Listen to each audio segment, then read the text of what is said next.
Thornton Wilder's Pulitzer Prize-winning play, Our Town, was written in 1938, just a mere 30-some-odd years after the events that it portrays. Well, the National Endowment for the Arts and the Anaheim Public Library have chosen Our Town for the NEA Big Read 2020.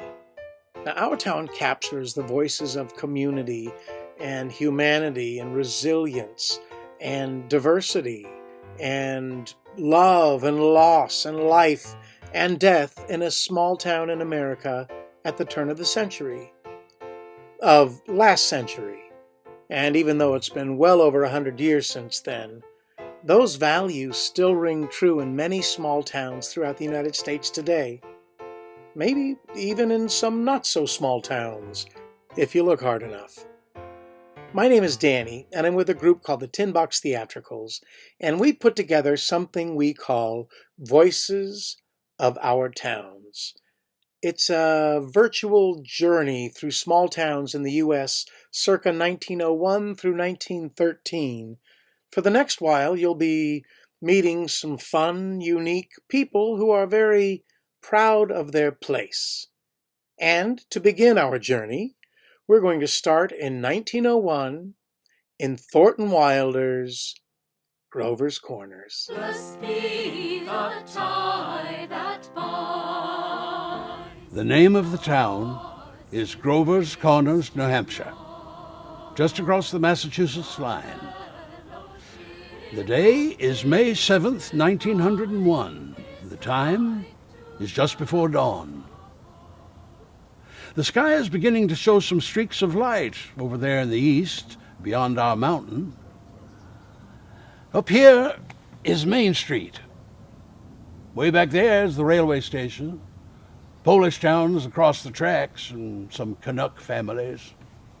Over there is the Congregational Church. Across the street's the Presbyterian, Methodist and Unitarian over there. Baptist is down in the hollow by the river. Catholic Church is over beyond the tracks.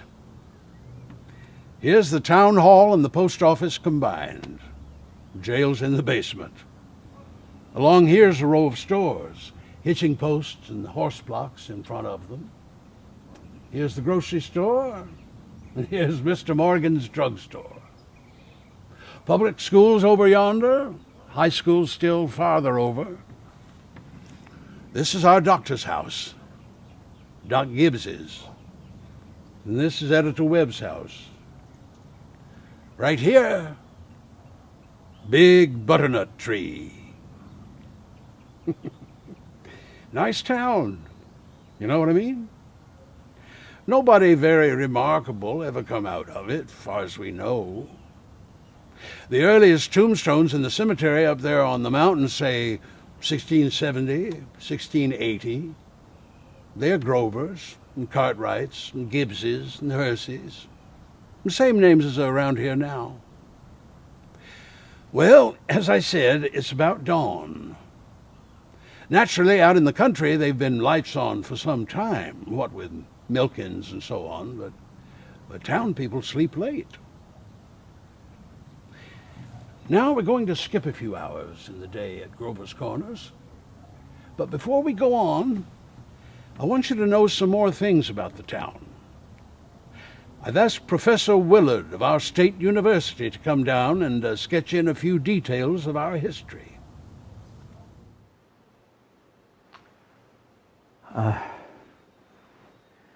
Grover's Corners, let me see. Grover's Corners lies on the old Archaeozoic granite of the Appalachian Range. I may say, it's some of the oldest land in the world. We're very proud of that. And the history of human life here? Well, yes, anthropological data. Early Amerindian stock, the Cotahatchee tribes, and a migration towards the end of the 17th century of English brachycephalic blue-eyed stock for the most part. And since then, we've had an influx of Slav and Mediterranean types. And the population here? Well, It's well within the town's limits. 2,640. Now, the political and social report. Editor Webb. Mr. Webb is editor of the Grover's Corner Sentinel. That's our local paper, you know. I don't need to tell you that we are run here by a board of selectmen.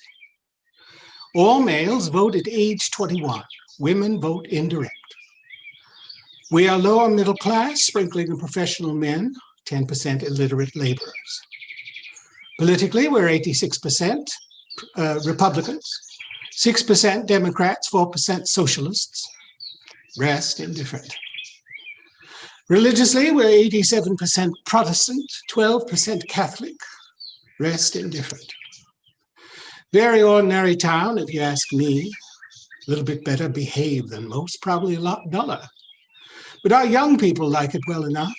90% of them, graduating from high school, settle down right here, even after they've been away to college.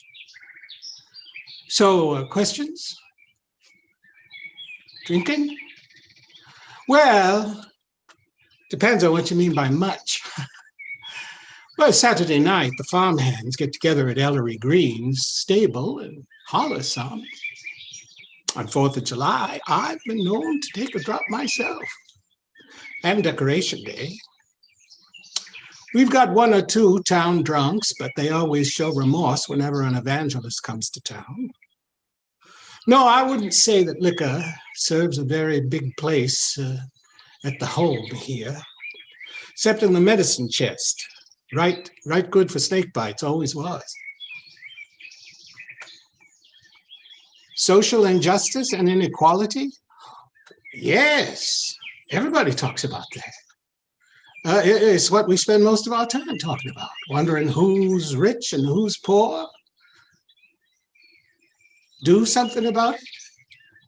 Well, we're willing to listen to anybody who has some suggestions about how to take the diligent and industrious and raise them up and let the quarrelsome sink down. But we'll listen to anyone. But in the meantime, until that's settled, we'll just help those that can't help themselves, and those that can, we'll leave alone.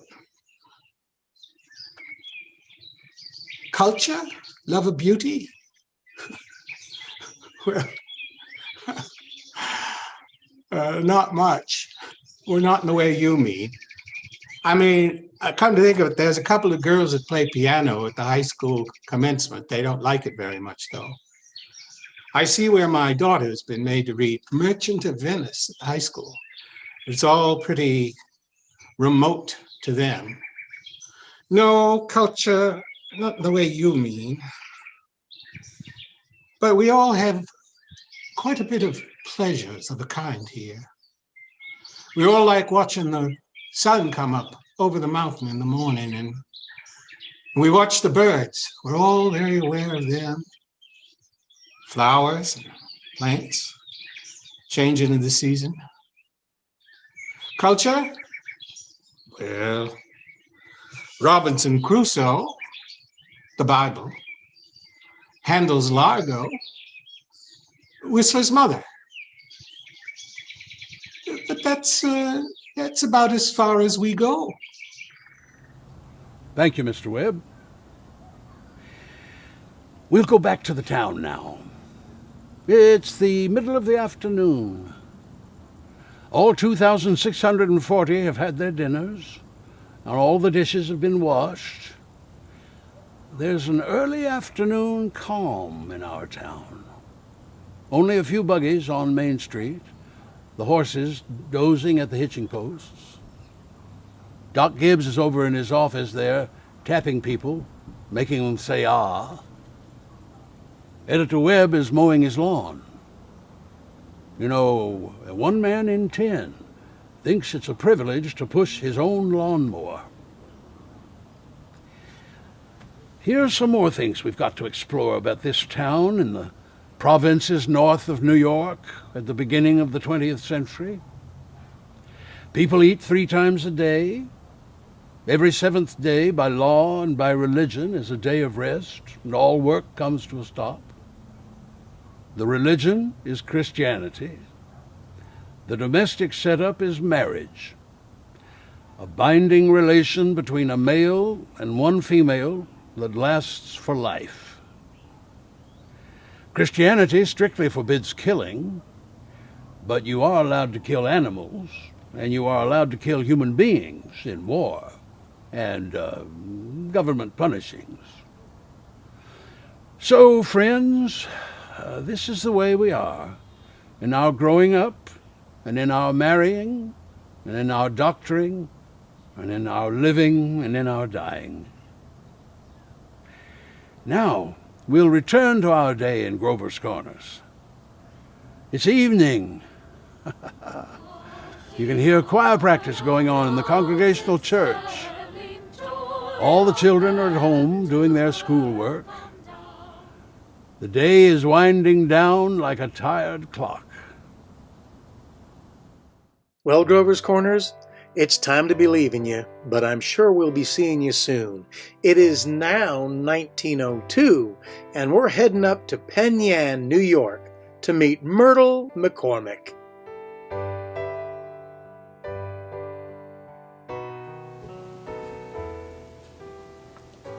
Raising a young woman in 1902 is a difficult thing.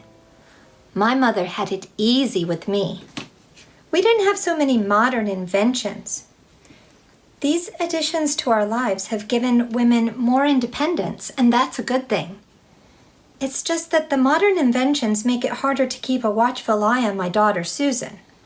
Between the bicycle and the telephone, I'm finding it difficult to know where she is and to whom she's speaking.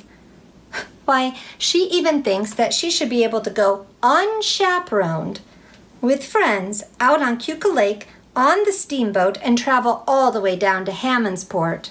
So many visitors enjoy the steamboats and have been coming to our beautiful little town here in the Finger Lakes. They come to travel on the lake and to take in the breathtaking fall foliage. And some visitors, those that are unconcerned with temperance, come to visit the wineries. The sugar maples are especially brilliant this year along the bluff. Back when the area was inhabited by the Seneca, they called the lake Ogoyaga, which meant the promontory. It must have been referring to the bluff. We now call the lake Keuka, which means canoe landing. Many sites here are named from the Seneca language or from the names of places in other countries. Yates County has combined cultures and has a strong sense of community spirit. Some of the Seneca married the settlers. My great-grandmother was a Seneca. Many sites are named from the Iroquoian languages, such as Canandaigua or Onondaga. But my town's funny little name, Penn Yan, is short for Pennsylvania and Yankee, since the two groups who settled the community were originally Pennsylvanians and New Englanders, called Yankees. A large Irish population settled in the area, and when I was born, back then there were over 300 Irish-born people living in Yates County. My husband's family was one of those. They settled over on Jackson Street. There were so many Irish on that street that the area was dubbed Dublin. The Danish moved into the town also. Our town is mostly Danish now. We have Nielsen's, Sorensen's, Henderson's, Johnson's, Jensen's, and Christensen's. As a matter of fact, when Margaret Christensen married John Christensen, she only had to change the final letters of her surname from E-N to O-N. We live in such a beautiful part of New York. It is a lovely land to explore, especially by wheeling. Susan and I both have bicycles. When I first learned to ride, I was frustrated because my petticoats and skirts were so long they got in the way. There were horrific stories of women getting their skirts caught and flying off while wheeling. So, I have begun to hem my skirts all the way up to my ankles, and I wear bloomers. I know some might consider it shocking, but it's really a matter of safety and freedom. Elizabeth Cady Stanton, right up there in Seneca Falls, says the bicycle will inspire women with more courage, self-respect, and self-reliance, and make the next generation more vigorous of mind and body, for feeble mothers do not produce great statesmen, scientists, and scholars. My daughter Susan really enjoys wheeling with her friends. They even travel all the way to Dundee. I always thought of it as a sleepy town where nothing ever happens. Until last summer, we were all shocked to hear what happened at the bicycle repair shop. The proprietor, Mr. Woodward, was asleep above his shop when someone was breaking in through a window downstairs. Mr. Woodward grabbed his revolver and shot 2 shots out into the night. When daylight broke, Mrs. Sarah Norrison found a dead body right there on her lawn. Well, she called the police, and the police did a bit of investigating and found out that he was a hired farmhand for a farm right between here and Dundee. They made some more phone calls based on bits of information that they had gathered and found out that he was a blacksmith from Syracuse. He had been arrested several times before, and after one offense, it took 4 policemen to get him handcuffed. Just think how that investigation was so quickly resolved because of the telephone. I would imagine that the telephone operators get all sorts of unusual calls. It turns out that boys were not suited for that type of employment. They were too rambunctious and had to be replaced by girls who would not engage in horseplay.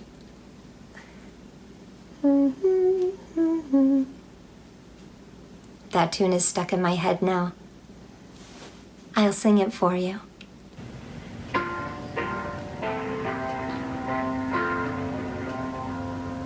Hello, Central, give me heaven, for my mama's there. You can find her with the angels on the golden stair. She'll be glad it's me who's speaking. Call her, won't you please? For I want to shortly tell her we're so lonely here. Nice to meet you, Myrtle. Nice to meet you, Penn Yan.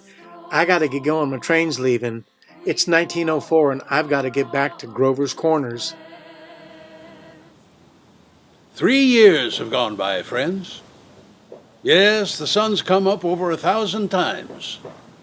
Some babies that weren't even born yet have begun talking regular sentences already.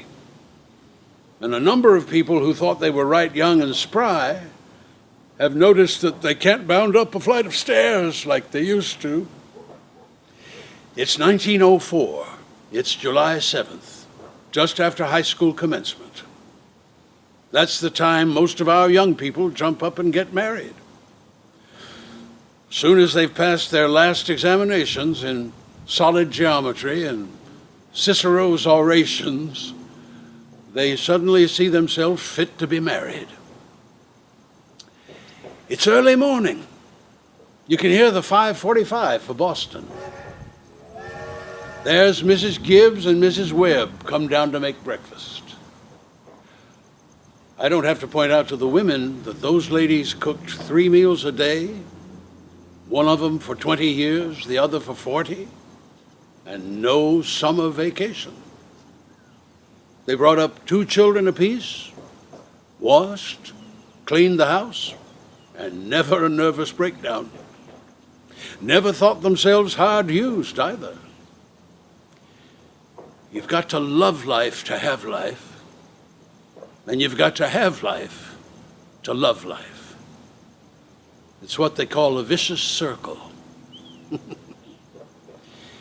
You know, I'm awfully interested in how things like that begin. You know how it is. You're 21 or 22 and you make some decisions. And then whoosh, you're 70. You've been a lawyer for 50 years, and that white-haired lady at your side has eaten over 50,000 meals with you. How do such things begin? I want you to try and remember what it was like when you were young. When you were 15 or 16, when even the little things in life could be almost too exciting to bear, and particularly the days when you were first in love. You're just a little bit crazy. Can you remember that, please? You know, I've married 200 couples in my day. Do I believe in it? Well, I don't know. The cottage, the go-kart, the Sunday afternoon drives in the Ford, the first rheumatism, the grandchildren, the second rheumatism, the deathbed, the reading of the will. Once in 1,000 times, it's interesting. Well, let's have Mendelssohn's Wedding March. Well, goodbye again, Grover's Corners, until we meet again. I've got to get myself gone. It is now 1905. I've got to get to South Hadley, Massachusetts. There's a gentleman named Elmer Snodgrass that I'm looking to meet.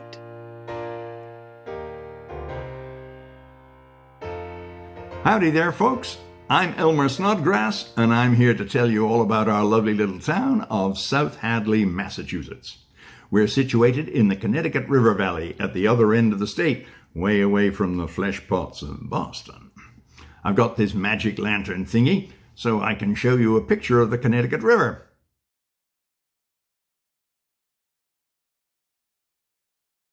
Here's another picture. As you can see, the way you get across the river is on a ferry. Maybe one of these years they'll build a bridge. Now, the river is where the story of South Hadley starts in 1753. The river used to be a major thoroughfare, boats bringing stuff up all the way from Long Island Sound and taking stuff back. But at South Hadley, there's a problem: rapids.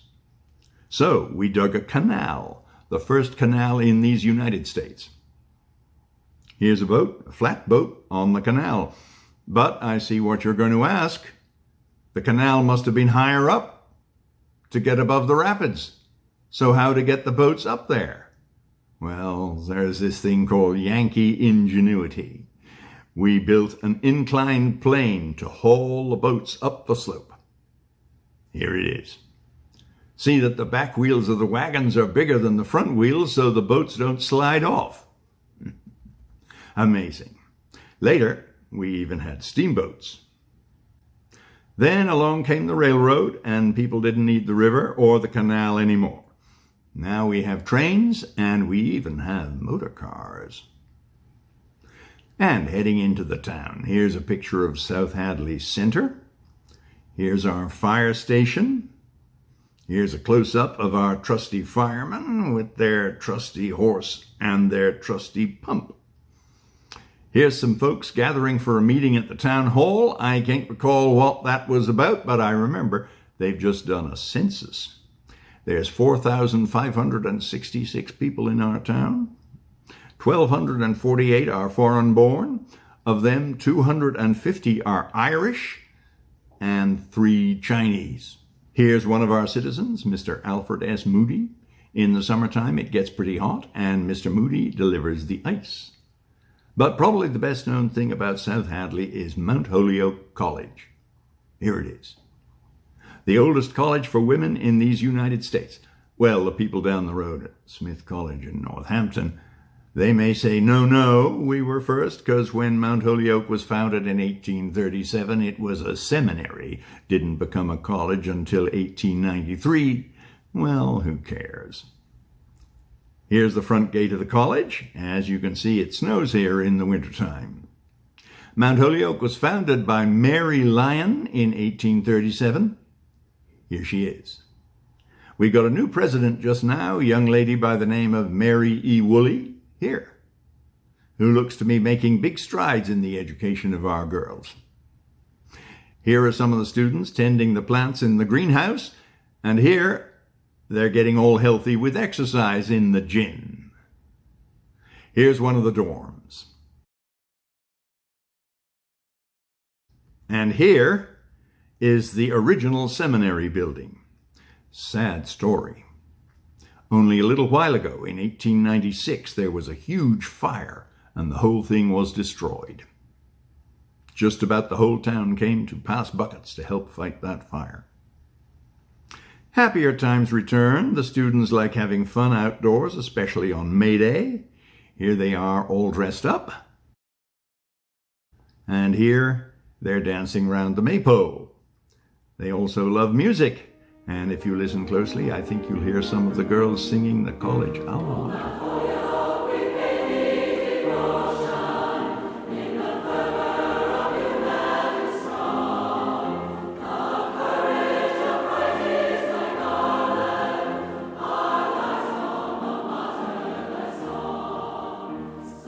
Back to the town. Here's a gathering on the common not long ago. What's it about?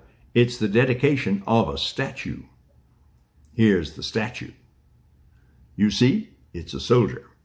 If you go up to the base, you can see it says, "In honor of the men of South Hadley who gave their lives for the Union in the Great Rebellion."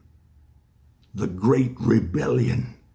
None of this hooey about a civil war. It was a rebellion. So, it's time for so long now from me and from one Yankee town. Starting to get a little chilly in Massachusetts. Well, now it's time to head all the way across the United States to Anaheim, California. It is 1905, and I'm about to meet someone named Count Borzenta. I can't wait.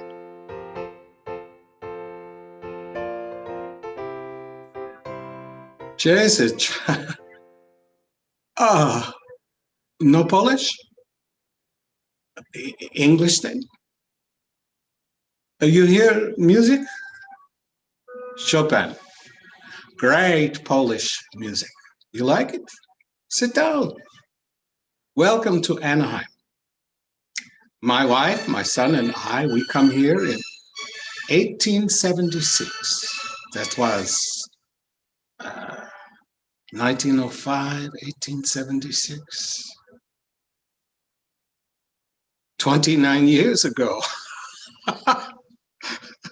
Time flies like arrow, yes? In Krakow, I am Karl Borzenta Klopaski. But in America, I become Count Borzenta, easier for Americans to pronounce. Some people even bow for me. And my wife, you know, Helena, great European actress, now great American actress, acts in many great plays, many great roles. Camille, Ophelia, all great parts. We emigrate, we are immigrants like many Americans. In Poland, Russian rulers, they hate Klopaski. The Klopaski, great Polish patriot, fight in uprising, go to prison 2 years, so then come to America. We come to be farmers. We want to create great utopia. We bring many friends, artists, writers, thinkers. We come by Southern Pacific Railroad to brand new Anaheim Depot. We all live in the same house, artists, writers, thinkers. We make commune. Germans here before us, long time. They make wine and grapes and oranges. We, Polish, we come from Poland later. Germans call Anaheim home by Santa Ana River, which waters grapes. So we buy cows, but no one milks cows. No one knows how. We have chickens, but dogs eat eggs. We have crops, but cattle eat crops. Rabbits die. As farmers, we make great writers, artists, and thinkers, yes? Commune is failure. Only thing that works is my bees. I have 127 hives, make wax and honey to sell. But not enough. So my wife, Helena, she goes acting again. She learns English so to do it. She takes train all over United States acting and New York, boat to London and Poland, gone many months. So she makes money and I make money with the wax and honey to build big house for her to return. Come, I'll show you.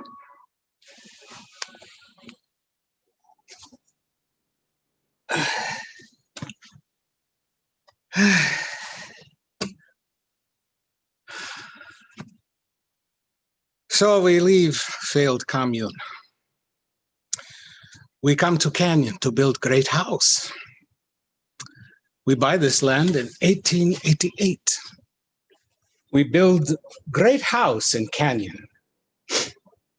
My wife calls it Arden for play as you like by Shakespeare.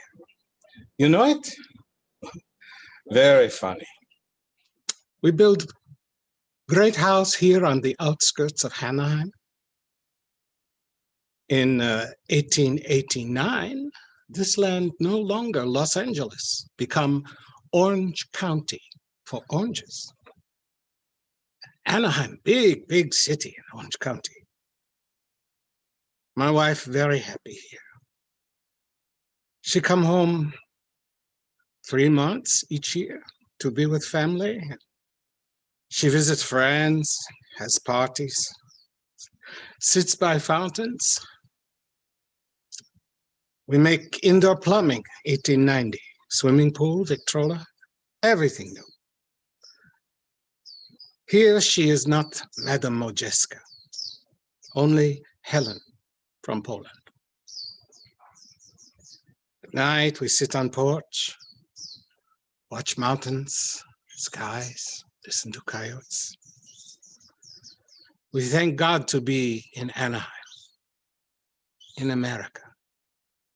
We have many friends we come to love. We have grandchildren who will be Americans. A wonderful thing. You must go. Do widzenia. Goodbye. Anaheim, California. I got a good feeling about that place, like something big's gonna happen. Now it's time to head on over to New Harmony, Indiana. And I gotta tell you, all this traveling back and forth is starting to make me a little seasick. Which is funny because it's all by land. Maybe I'll walk. If I walk, I should get there right on time. 1910. just in time to meet Phoebe Stoker Elliott. You're going to love her.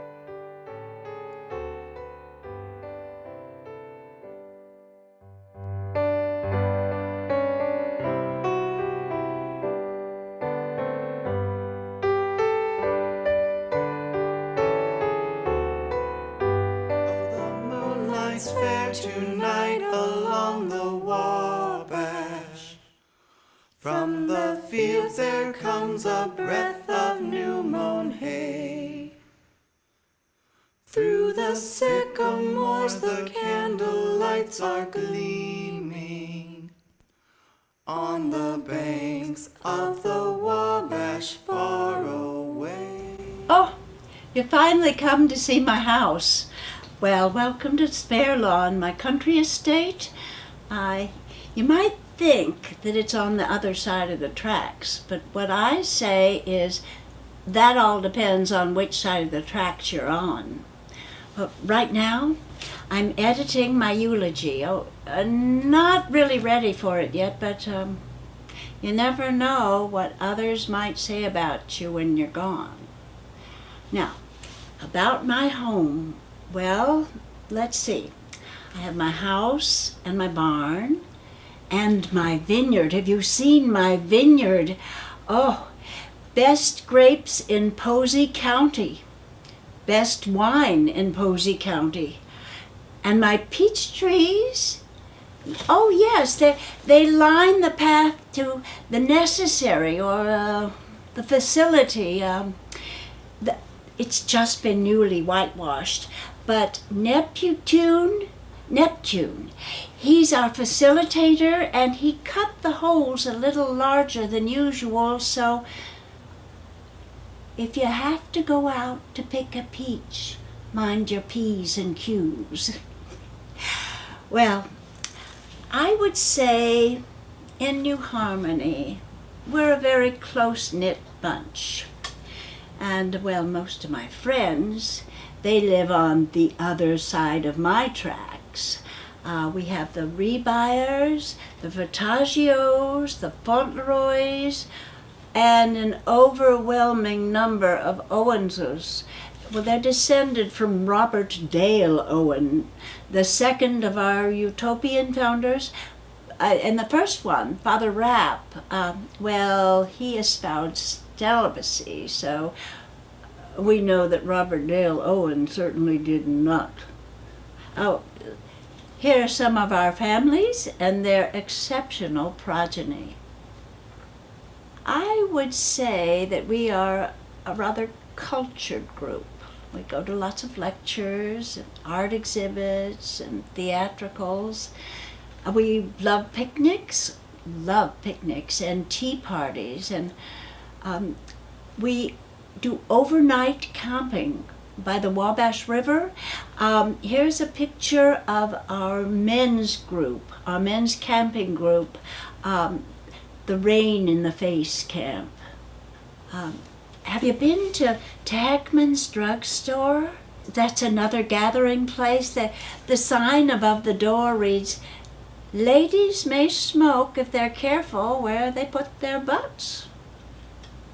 And we do have quite a nightlife here.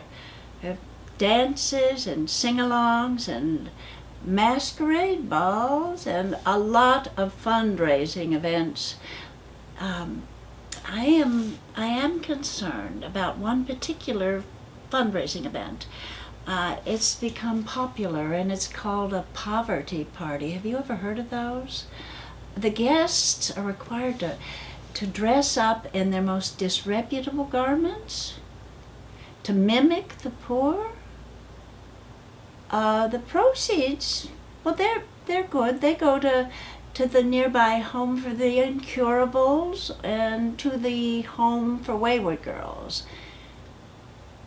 I personally choose not to attend. Here, take a look. We in New Harmony are fiercely patriotic. We're mostly Democrats, coming from a commune sensibility. I cannot help getting myself into politics as hard as I try to stay out. I want you to know, we women will be voting in the not too distant future. We will. I myself am a seamstress for the famous Golden family. Do you remember Grace Golden of Metropolitan Opera fame? We lost her early on, but her little sister Fanny and I have become such good friends. You may remember her as the, not a, but the infant phenomenon. Or maybe you saw her as a star of the famous Schubert troupe. But now we've got her back in New Harmony, and Fanny and Connie Lynn from St. Louis and I, well, we take every opportunity to entertain our friends and families in theatricals and elocutionary entertainments at our beautiful opera house. On the 4th of July, I've been asked every year to recite the Declaration of Independence from the steps of the Working Man's Institute. And I follow that by my favorite song from school days, The Paisan Serpent. Would you like to hear it? Well, I'm going to sing it anyway. Join in if you know it. On Springtime Mountain there did dwell a handsome youth I knew full well. One day this handsome youth did go out in the meadow for to mow. Oh, tooraloo, raloo, ralay. Oh, tooraloo, raloo, ralay. He scarce had gone round half the field when a paisan serpent struck his heel. He staggered home to his sweet Sal. I'm gonna die, Sal, I know I shall. But she took his heel right in her mouth and tried to suck the paisan out. But old Sal, she had a rotten tooth, and so the paisan killed 'em both. So lads, if you set out to mow, just yank her tooth before you go. Oh, tooraloo, raloo, ralay. Oh, tooraloo, raloo, ralay, ole, ole. You're supposed to yodel here, but I don't know how. Well, that's the song. Oh, I say, have you been to our Posey County Fair? Did you see the prize cattle? And the diving horse? And the painted wagons? And the gypsies? And the pies? And the quilts? And did you sample the famous gabbles and gobbles and grits? Oh, I'm afraid I have to admit I am drawn to the sideshows. There's Spidora the Spider Woman, and Tom Thumb, and my dear friends, Daisy and Violet Hilton, the Siamese twins. They play a mean saxophone duet. Oh, you know, I wonder how they feel, though, being scrutinized and studied. I wouldn't like it. I find that troubling. In the spring, of course, we all flock to Cole's Colossal Circus, and Kay, the star, is so magnificent. I feel a real connection when I look into her eyes, so wise and so gentle. I wonder if she dreams of the African plains when she's in her boxcar bedroom. Doesn't seem right. Doesn't seem fitting. So, now we're on to our final destination, Maple Hill. Well, it's where most of my fellow harmonians will gather at the end. I think I'd like my epitaph to read. With all her faults, she gave some heed to humanity. And what do you think of this? This is a beginning to my eulogy. Do not take me to a church when my spirit has fled. Just here in my home, so dear to me that it is hard to leave it. I came into a beautiful world, and now that I'm leaving it, it seems more beautiful than ever. I know of none lovelier than this. Do you? Well, I feel like I just found a new harmony to sing along with New Harmony. Now it's time to trek back to California. It is 1911. We're heading for Pasadena, where we are going to see what Teresa Arnold is up to.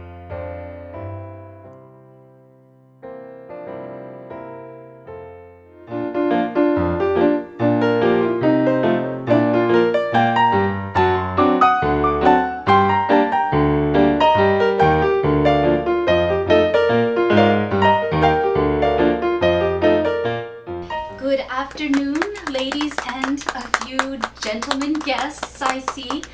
Welcome to our little induction gala for new members of the Pasadena Progressive Ladies Club, our final meeting for 1911. I know you were expecting to hear from my aunt, Mary Arnold Holmes, sharing her wonderful scrapbook of our recent women's suffrage campaign. But she is a little under the weather after her recent great efforts in our cause, so she has pressed me into service in her stead. As many of you know, she and my father, Delos Arnold, came out west to Iowa back in their youth, and although she could not serve as an attorney or a senator like her brother, or in the other enterprises open to him as a man, she has always been a great leader in community and church. When our two families came out to California and my father settled in Pasadena in 1886, she had long supported women's suffrage, only to be disappointed when it failed here back in 1896. But tonight, 15 years later, I would like to celebrate a great turning point here in California, where a state amendment sponsored by our own Senator Charles Bell of Pasadena asked the simple question, should women be allowed to vote? Yes, they should. Absolutely. Need I recall to you how fierce was the opposition? The political machinery, the bosses up north, the saloon owners afraid of the temperance movement, even some of our clergymen, all worked against us. They told us a woman's place was in the home, that we should be like children, seen but not heard. Well, we were seen all right, weren't we? Absolutely. Just last month, reacting to our public activities, the Los Angeles Times called us butterflies. They thought we were silly creatures, our heads filled with nothing but fashion. Well, our fashion had a higher purpose. You see, I am wearing my suffrage sash. Purple for loyalty to the cause, white for the purity of our purpose, and golden yellow, the color of success. Yes, we have made suffrage yellow a familiar symbol to all, as in our beautiful campaign poster created by Bertha Margaret Boy, and in the yellow ribbons we tied to poles, homes, even automobiles. The yellow roses we wore, so appropriate here in Pasadena where we hold the Tournament of Roses. Yes, and in this region we distributed 3 million pieces of literature and 90,000 votes for women buttons. We rallied, we marched, we held picnics and meetings. We even took inspiration from last year's air meet and dropped leaflets from hot air balloons. Well, not me. I have a fear of heights. True. We reached out to every rancho and hamlet in this great state, talking to newspaper editors and pastors in small towns, winning them to our cause. When the election came on October 10th, there were 23 propositions on the ballot. Would ours win? As the cities voted, prospects seemed dim. We lost San Francisco, the Bay Area, Oakland. We barely won here in Los Angeles. But then, as the votes came in, from those small towns the tide began to turn. It took agonizing days to count every vote. When all was said and done, we had won by the equivalent of 1 vote per precinct. Imagine that. California is only the 6th state to grant women's suffrage. The fight goes on, as Aunt Mary would say. Our sisters in many of these 48 states still do not have the right which we now enjoy. So we must remember at this historic time the inspiring words written by Angelina Grimke back in 1838. She said, "Whatever it is morally right for a man to do, it is morally right for a woman to do. I recognize no rights but human rights." That's right. Here. Remember, do your part, ladies and gentlemen. Make your voice heard and always vote. Thank you.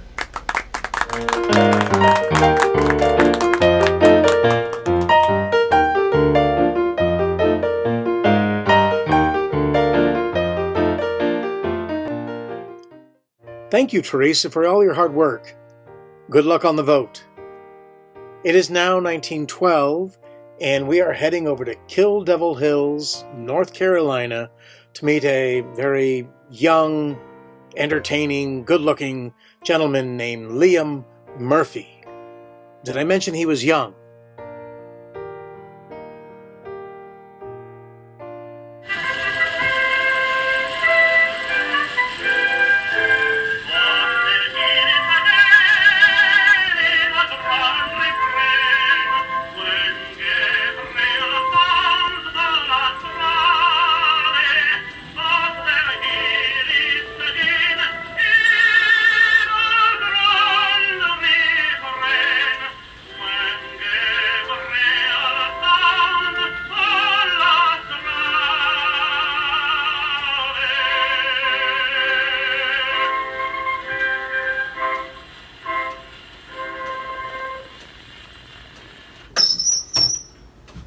That's John McCormick.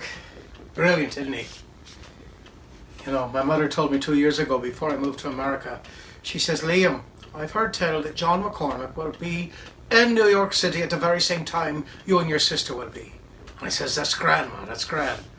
She says, "When you get to New York City, find John McCormick and have him show you around." And I says, I don't think that's how it works, Ma. I don't think that's how it works. And she says, "Well, if you do find John, can you tell him to at least record 'It's a Long Way to Tipperary' for me?" And I says, "Ma, I promise. If I find John McCormick wandering the streets of New York City, I'll tell him that." Well, we made it across, made it through the Ellis Island without a hitch. Health check. Name, Liam Murphy. My name's Mac Murphy, but someone told me to drop the Mac. It sounds less Irish.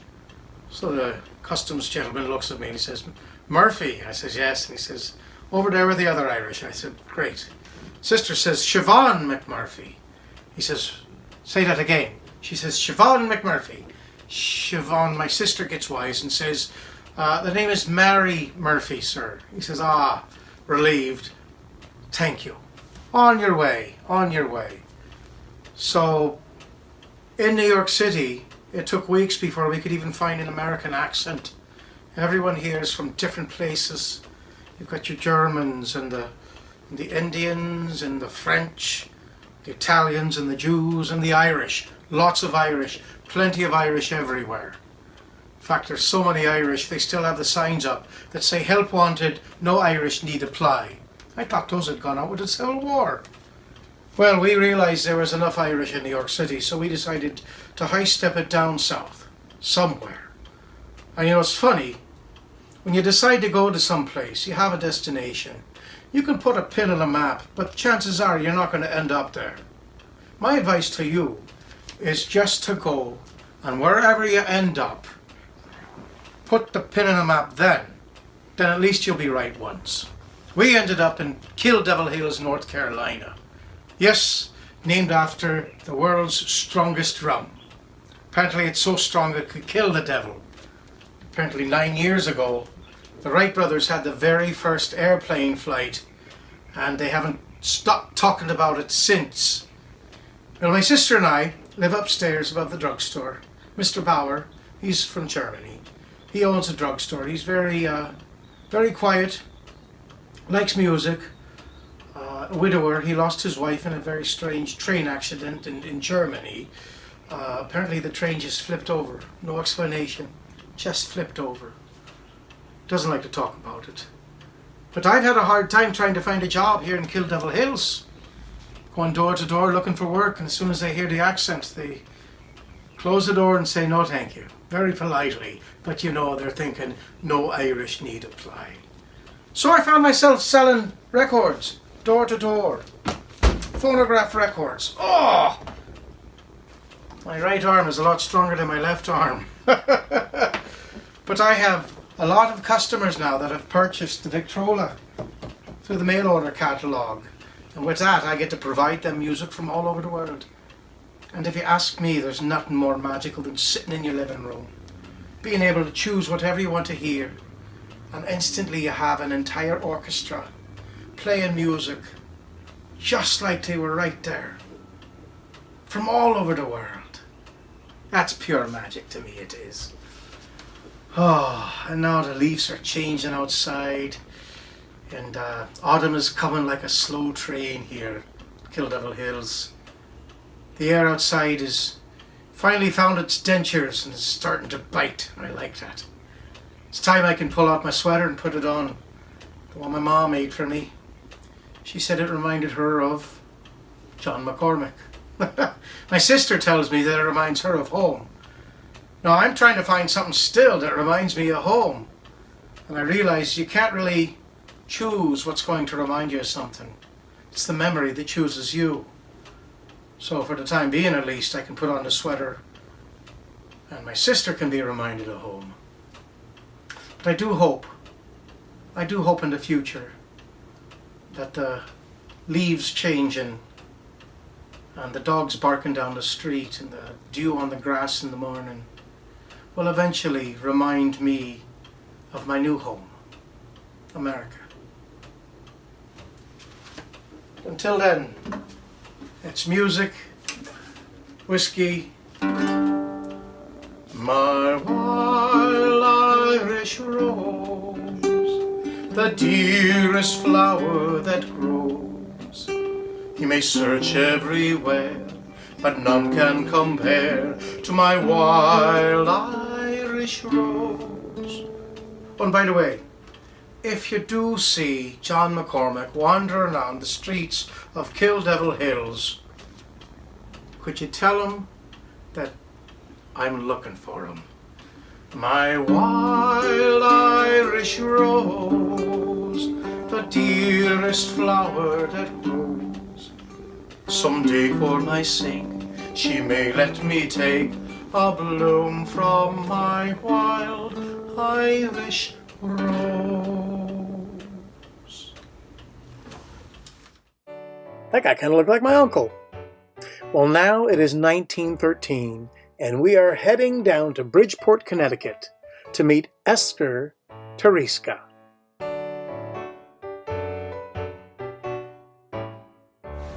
My name is Esther Tereska, and I come to Bridgeport, Connecticut from Hungary, a little town called Vári, and it is very different here in the United States of America.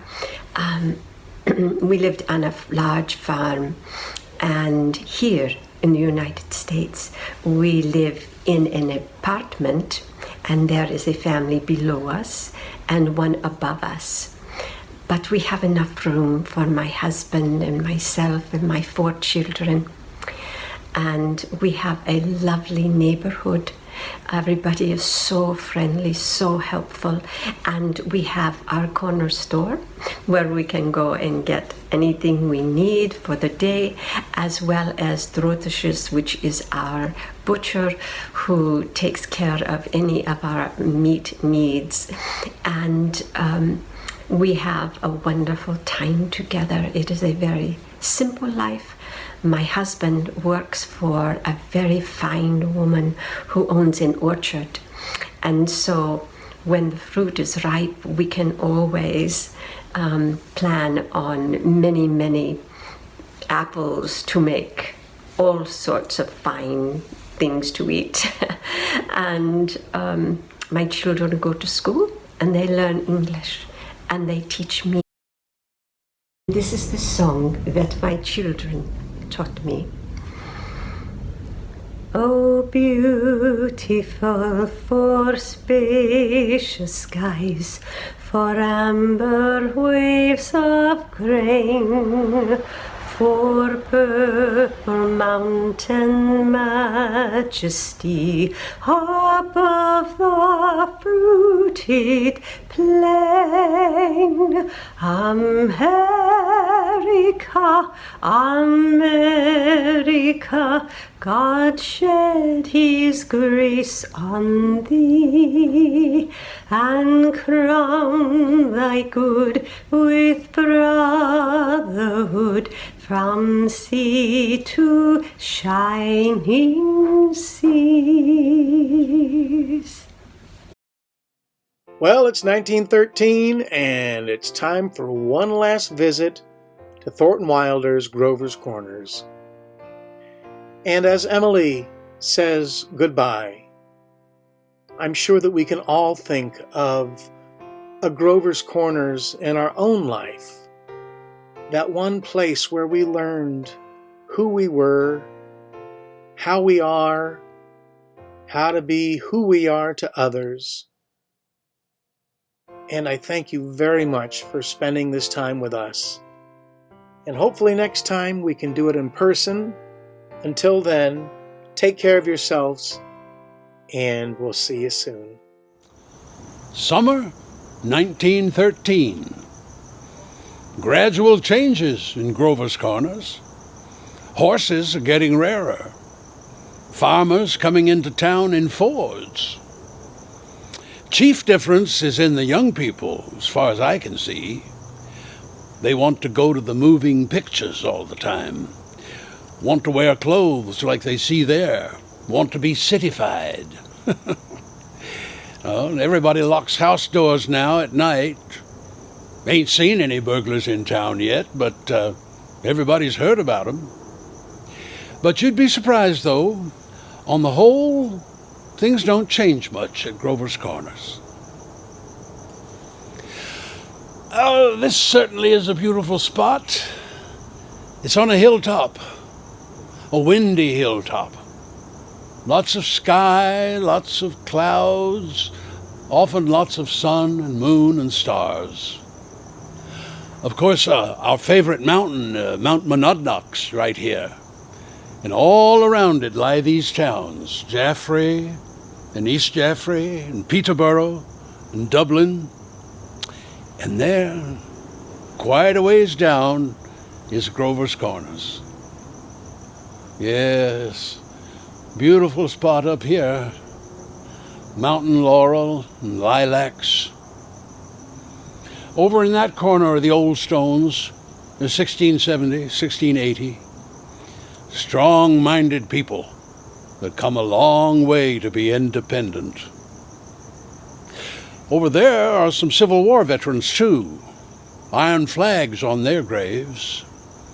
New Hampshire boys had a notion that the Union ought to be kept together, though they'd never seen more than 50 miles of it themselves. All they knew was the name, friends. The United States of America. The United States of America. And they went and died about it. This here's the new part of the cemetery. We're coming up here ourselves when our fit's over. This certainly is an important part of Grover's Corners. A lot of thoughts come up here night and day. But there's no post office. Now, everybody knows that something is eternal. And it ain't houses, And it ain't names, and it ain't Earth, and it ain't even the stars. Everybody knows in their bones that something is eternal, and that something has to do with human beings. There's something way down deep that's eternal about every human being. Gradually, they let hold of the earth. They get weaned away from earth. That's the way I put it. Weaned away. Husband and wife, enemy and enemy, money and miser. All those terribly important things grow pale around here. And what's left? What's left when memory's gone and your identity? Here is Editor Webb's daughter, Emily. Died in childbirth. 'Twas almost a week ago now. Hello, Emily. It's true, isn't it? I can go and live back there again? Yes, some have tried, but they soon come back here. But how can I ever forget that life? It's all I know. It's all I had. All right. February 12th, 1899. Your 12th birthday. You want a special part of the day? Oh, I want the whole day. All right. The sun's coming up. It's just before dawn. There's Main Street. Why, that's Mr. Morgan's drugstore before he changed it. And there's the livery stable. Oh, that's the town I knew as a little girl. And look, there's the old white fence that used to be around our house. I'd forgotten that. Oh, I love it so. Are they inside? Yes. Your mother will be coming downstairs in a minute to make breakfast. Will she? Mama, here I am. Oh, how young Mama looks. I didn't know Mama was ever that young. Oh, I can't bear it. They're so young and beautiful. Why did they ever have to get old? Mama, I'm here. I'm grown up. I love you all, everything. Oh, I can't look at everything hard enough. And there's the butternut tree. There's Mr. Morgan's drugstore. And there's the high school, forever and ever and ever. And there's the Congregational Church, where I got married. Oh, Mama, just look at me 1 minute, as though you really saw me. Mama, 14 years have gone by. I'm dead. You're a grandmother, Mama. But just for a moment now, we're all together. Mama, just for a moment, we're happy. Let's look at one another. I can't. I can't go on. Oh, it goes so fast. We don't have time to look at one another. I didn't realize. So all that was going on and we never noticed? Take me back. Up the hill. To my grave. But first, wait. One more look. Goodbye. Goodbye, world. Goodbye, Grover's Corner. Goodbye, Mama and Papa. Goodbye to clocks ticking. And Mama's sunflowers. And food. And coffee. And new ironed dresses. And hot baths. And sleeping. And waking up. Oh, Earth. You're too wonderful for anybody to realize you. Do any human beings ever realize life while they're living it? Every minute? No. The saints and poets, maybe. They do some. Most everybody's asleep in Grover's Corners. There are a few lights on.